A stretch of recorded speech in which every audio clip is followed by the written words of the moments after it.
Welcome to Business Talk, a global podcast series where we bring you closer to some of the world's most distinguished scholars and their impactful ideas. I'm Deepak, your host from India. Every so often, we have the opportunity to host a scholar whose journey itself feels like a story, one that crosses disciplines, cultures, and continents. Today is one such occasion. We are truly delighted to welcome Dr. Steve Gump to Business Talk. Dr. Steve Gump currently serves as an Associate Director of the Office of Citizen Scholar Development at the University of Virginia, where he works at the intersection of scholarship, leadership, and academic development. But his journey to this role is anything but linear.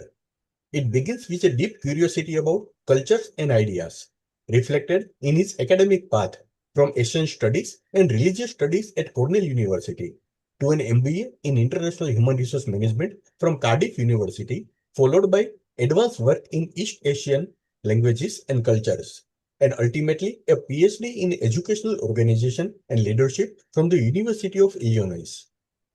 Along the way, Dr. Steve has built a remarkable body of scholarship with more than 35 peer-reviewed publications spanning education, management, and cultural studies. His work speaks to both intellectual depth and interdisciplinary reach, appearing in respected journals such as College Teaching, Educational Studies, and the International Journal of Human Resource Management. Yet, what makes his profile particularly distinctive is his enduring engagement with the world of scholarly reviewing. Since 2003, he has reviewed over 150 academic works, shaping conversations across fields like cultural studies, leadership, and communication. His voice has appeared in numerous leading journals, and today he serves as a book review editor of the Journal of Scholarly Publishing. Extending his experience, he is also the author of the insightful and widely anticipated book, How to Review Scholarly Books, Reading, Writing, Relishing, published by Princeton University Press in 2025. Beyond the academic world, Dr. Steve's life reflects a rich tapestry of experiences. He has lived in Japan, the United Kingdom, and across several regions of the United States. He has completed his historic Saigoku Kanon pilgrimage in Japan, once trained as a certified cheese grader of traditional British varieties, and finds joy in Baroque opera, food cultures, and the craft of writing itself. Today, we have the privilege of exploring his ideas, experiences, and insights through his fascinating book on the art and discipline of reviewing scholarly work. Dr. Steve, we are truly honored to have you on Business Talk. The honor, without question, is entirely ours. Thank you so much. Oh, Deepak, thank you. The honor is mine. It's a pleasure to be here today. Thank you. Dr. Steve, many academic book reviews end up as careful but dry summaries. Your subtitle includes relishing, which suggests pleasure, curiosity, even play. What was the moment or experience that convinced you that scholarly book reviews could and should be enjoyable for both writer and reader, rather than just beautiful reports? When I was in graduate school in the early 2000s, I first noticed the discrepancies between book reviews that I enjoyed reading and reviews that I had to read as part of my graduate study. The ones that I enjoyed reading were published in what I call more literary outlets, like the London Review of Books or the New Yorker. The ones that I had to read were almost inevitably published in scholarly journals. I noticed rather quickly that some of the literary reviews were written by academics, by folks with PhDs, and they were actually reviewing nonfiction works. These reviewers wrote with style and flair. They told stories. They, of course, wrote about the books, but they were educators at heart, so they were teaching the readers of their reviews other things beyond just what's in a book and whether the book is worth reading. So when I started reviewing scholarly books myself, this was about 23 years ago, I tried to copy some of the more literary approach. My goal was to make the review itself something that was enjoyable to read. And an interesting side effect is that reviews that are enjoyable to read are generally more enjoyable to write. So yes, you can think about book reviews as craft, as art. They don't have to be thought of as a burden. In fact, if they're thought of as a burden, Well, really, there's just no joy in that, so the result is likely to be rather dull as well. Dr. Steve, you have written what several commentators note is a rare, perhaps even unique, comprehensive guide to reviewing scholarly books in the humanities and social sciences. Why do you think it too long for such a handbook to appear? And what gap in the scholarly ecosystem were you most determined to address? Thank you for asking. Right now, I'm actually reading a book called A Book of Book Reviews, and it's an edited collection of 86 book reviews with a short but rather exciting introduction on the nature of the book review. The editors are Walton Hamilton and John White, and the book was published by the Brookings Graduate School in Washington, D.C. Well, if you haven't heard of the Brookings Graduate School, don't feel bad. The school existed only between 1924 and 1927. So, yes, a book of book reviews was published 100 years ago in 1926. It's really fascinating to me because it pulls together excerpts from a number of essays on book reviews from the early 20th century. People were certainly talking and writing about book reviews even 100 years ago. But in the intervening years, especially from I think around the 1980s onward, the number of books on scholarly writing that started getting published every year began growing and growing. A number of writers have included sections or chapters on book reviews in their books on scholarly writing. But to my disappointment, most of these contemporary books on writing treat the book review as an afterthought, as if everyone knows how to write a book review, as if they're easy to write, perhaps because they're relatively short, as if you shouldn't waste much time on them because they don't really count for anything on an academic CV, really as if they don't matter very much. And of course, I believe they matter a lot. So that's why I wrote How to Review Scholarly Books. I wrote it to set the record straight. I wanted to remind people of the potential of book reviews, and I wanted to encourage and inspire others to start taking the genre more seriously. Dr. Steve, in the book, you walk readers through selecting a book, identifying the right venue, and tailoring the review to that venue's audience. Could you walk us through an example from spotting a potential book to deciding where it belongs, and how that shaped the voice, scope, and argument of the review? I'm happy to do so. I'll walk you through the most recent review that I've written. Because I'm the book review editor of the Journal of Scholarly Publishing, I receive a lot of marketing messages from various publishers, and I also check publisher websites and online booksellers for new and forthcoming books related to writing and publishing.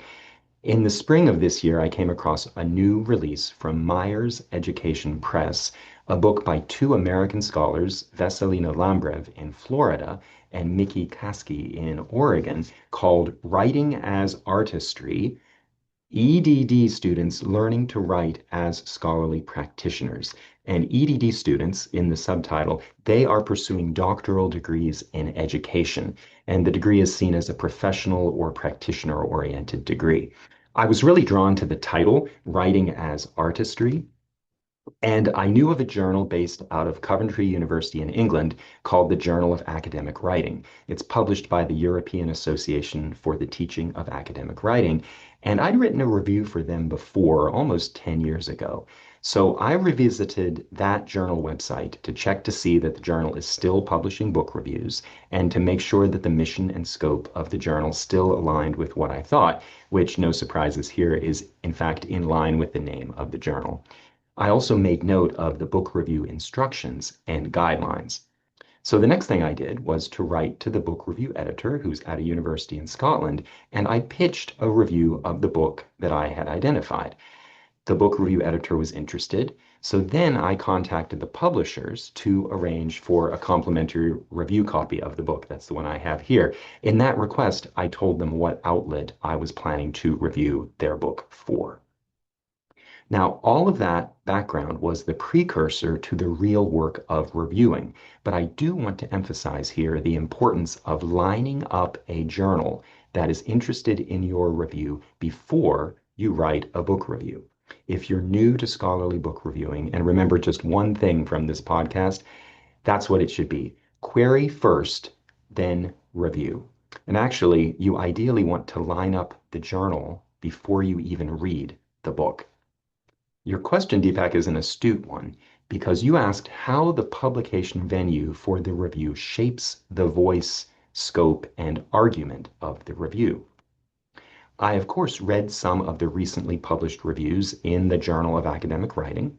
This step too is key because it gave me a sense of the ideal register and audience. I had to imagine, in other words, I had an image of the review that I'd be writing even before I read the book. And that's because I understood the purpose of the target journal. I knew their expectations. I had a sense of what topics to emphasize in my review based on the topics of articles that were published in the journal. If I hadn't been able to discern these things by looking at the journal itself, I would have asked the book review editor for some guidance. Because believe me, book review editors love to be consulted as resources. And if you'd like to read this review that I've been telling you about, it should be out later this year. The Journal of Academic Writing is an open access journal, so the review will be free for everyone to read. Dr. Steve, you argue that valuable scholarly review must offer more than a chapter by chapter synopsis and should make an intellectual contribution of its own. What are one or two practical strategies reviewers can use to move from summary mode into genuine analysis and assessment, especially when they are just starting out? Ah, okay. Thank you for the qualifier about reviewers who are just starting out. So, yes, a book review that offers a chapter by chapter synopsis is not really a book review. It's just a summary, or maybe at best it's a book report. One of the hallmarks of the literary style of book review that I mentioned earlier is that those reviews, when written about nonfiction books, will inevitably end up teaching the readers something. When you're an especially skilled or seasoned reviewer, what you often end up teaching the readers of your reviews might be something that is external to the book you're reviewing, but of course it's certainly related to the contents of the book under review. I've realized recently that for newer or less experienced reviewers, having that sense of context or connection can be rather difficult. If you've not read 20 other books on the same subject yet, then it's kind of hard to know what makes the one book you're reviewing distinctive.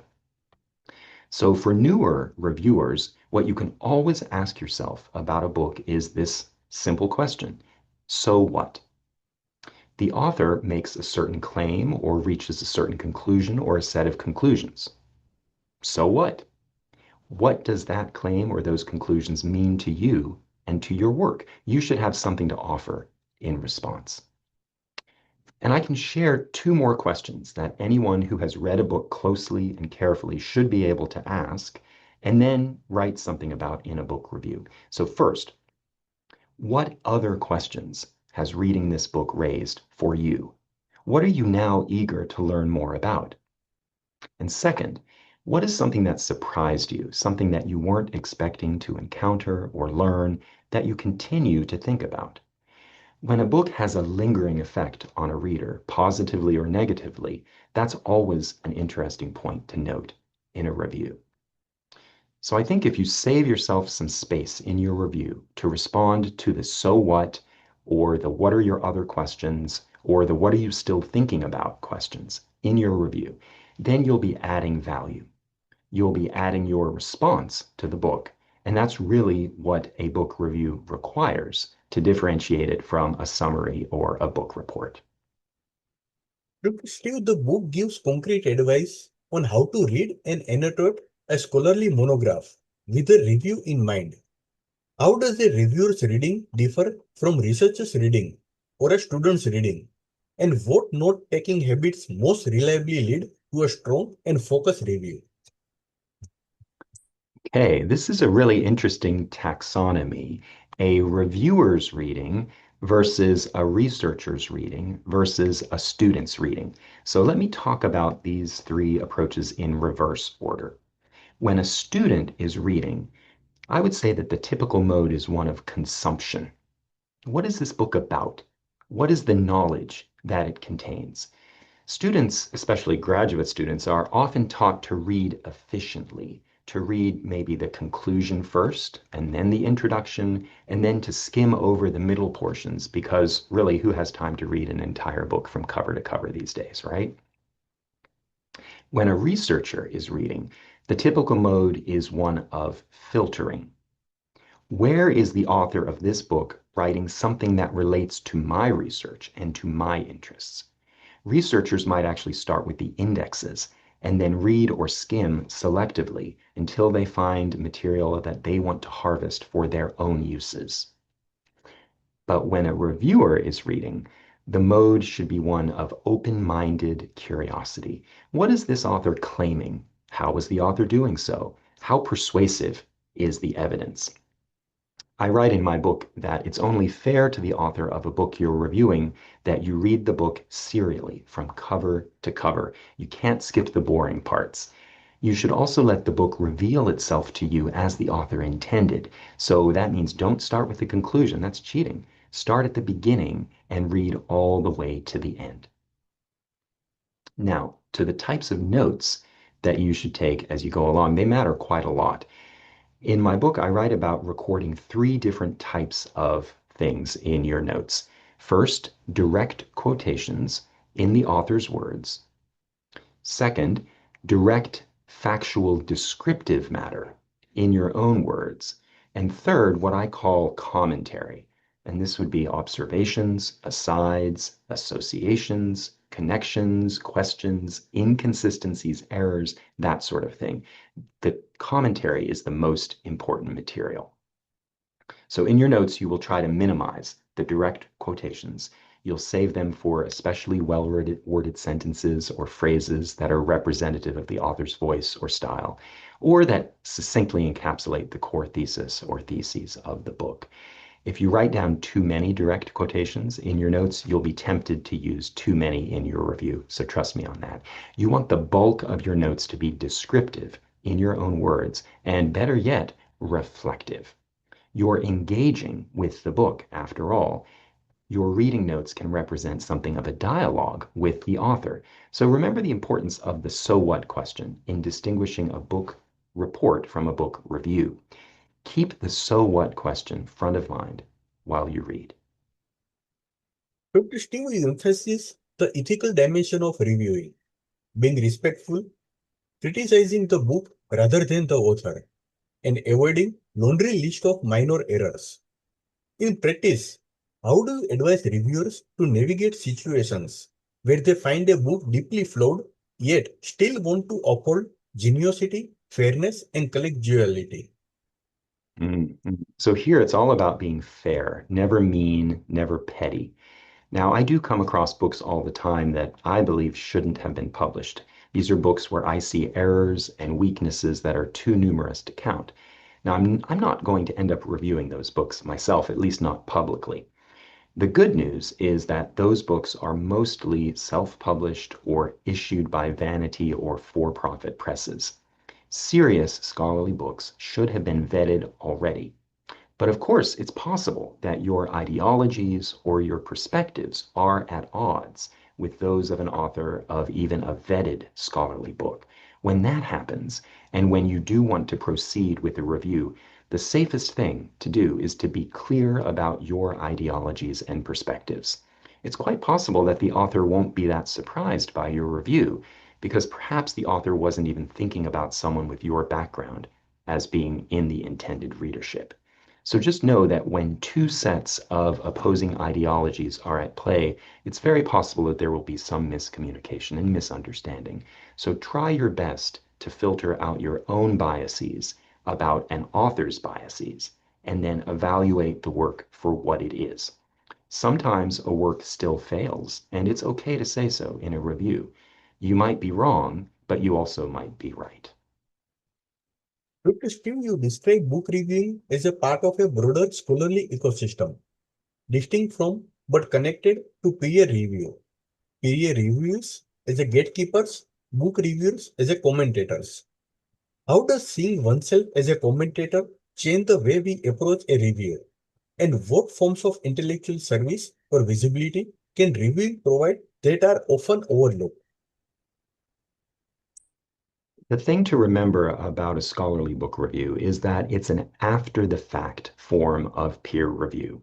The book is finished, it's been published, so it's really too late to intervene. It's too late to help out the author by saying, oh, this book would be really great if only you'd fix all these little mistakes, or sometimes big mistakes. So try to remember that the author of a scholarly book, at least one that was published by a reputable publisher, has already received internal peer review. Other experts have already weighed in on the text. So your role as a post-publication reviewer is to see what's good about the book, what works. What's nice about the role of a commentator, I believe, is that you have a bit of a platform. You can identify a book that you feel deserves more attention, and you can write a review that lifts up the ideas in the book. You mentioned visibility in your question, Deepak, and I always think of reviewing as a service. A review is not, at heart, about the reviewer. Well, yes, it's by the reviewer, but it's about the ideas in the book under review. A review, especially a well-written review and a well-placed review, can increase awareness of the ideas in a book. And yes, I was joking a little bit when I said earlier, who has time to read a whole book anymore? But the reality is that book reviews can serve as powerful megaphones for intellectual ideas. Reviewers in high profile places and reviews in high profile outlets will get more reads, they'll get more hits than the full texts of the books under review. Dr. Steve, your book explicitly addresses how to prepare undergraduates and graduate students to become thoughtful reviewers and participants in this unjustly underestimated genre. If a department wanted to integrate book reviewing into its curriculum, what might a simple, concrete assignment or sequence of activities look like that aligns with your philosophy? Oh, I'm really glad you asked this question. A professor of religious studies at Princeton University, where I was working when I wrote this book, encouraged me to add a section on teaching scholarly book reviewing to my book, so you'll find that near the end. The first thing that anyone should do is to get students reading reviews. Instructors should curate effective reviews, and students should read and discuss the reviews as a class. It's important that students see and understand what characteristics or traits they'll be trying to emulate. Then the next thing you have to do is you have to teach how to read for reviewing. So for undergraduates, I think it can be effective if all the students in a class review the same book.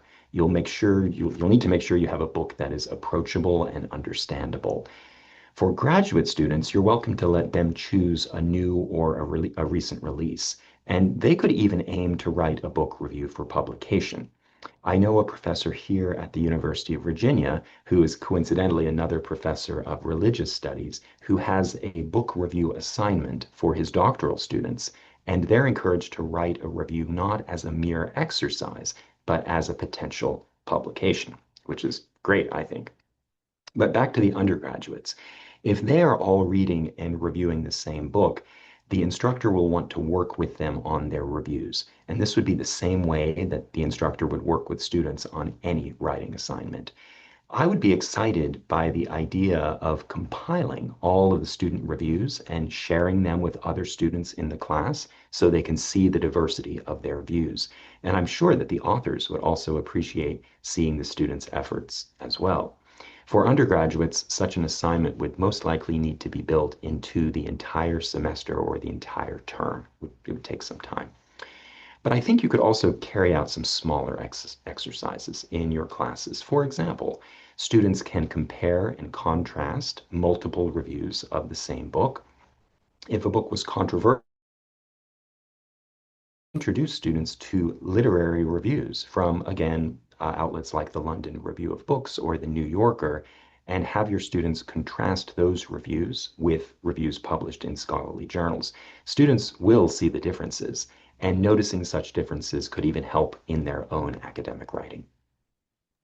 Dr. Steve, you outlined several different review types, from short book notes to longer review essays, retrospective reviews, and even symposia or forums. How might recognizing this taxonomy change the way editors commission reviews and the way scholars volunteer to write them? And do you see under-users forms that deserve more experimentation? I wrote a piece for the Journal of Scholarly Publishing. It was published in April 2026 called Improving the Ecosystem for Influential Transformative Scholarly Book Reviews, Advice for Journal Editors. And the not so secret is that I'd originally written that material as a section of the final chapter in my book.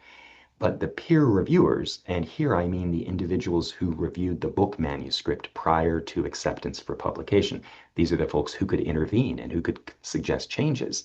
They were right that that section did not quite fit into my book because the contents are geared toward a different audience. So in the article, I challenge editors to be as open to new modes of reviewing as possible. I'm especially intrigued by reviews that invite and publish responses from the book authors. That way, it really is a dialogue that is happening with a book review. I'm also drawn to reviews as conversations, and I would argue that this interview is a form of a book review, in fact. So I also feel as if editors should try to be a bit more flexible about their length restrictions. Some books just call for more space, and the space allocated to a typical review in the humanities or social sciences, so we're talking maybe 900 to 1,200, 1,500 words, that space might not be able to do justice to a longer, more complex work. I know, shorter can usually be better, but, well, why? Because it forces the reviewers to be very selective. But I've read some long and occasionally discursive reviews that were completely absorbing, and I ended up taking a lot away from those. Dr. Steve, I would like to conclude this episode with a last question. The book returns often to the idea that reviewing can rekindle the joy of reading, thinking, and writing, even amid the pressures of academic life. For mid-career or senior scholars who feel overcommitted, how would you make the case that writing the right book review can be not just another obligation, but a meaningful and even restorative part of their scholarly practice?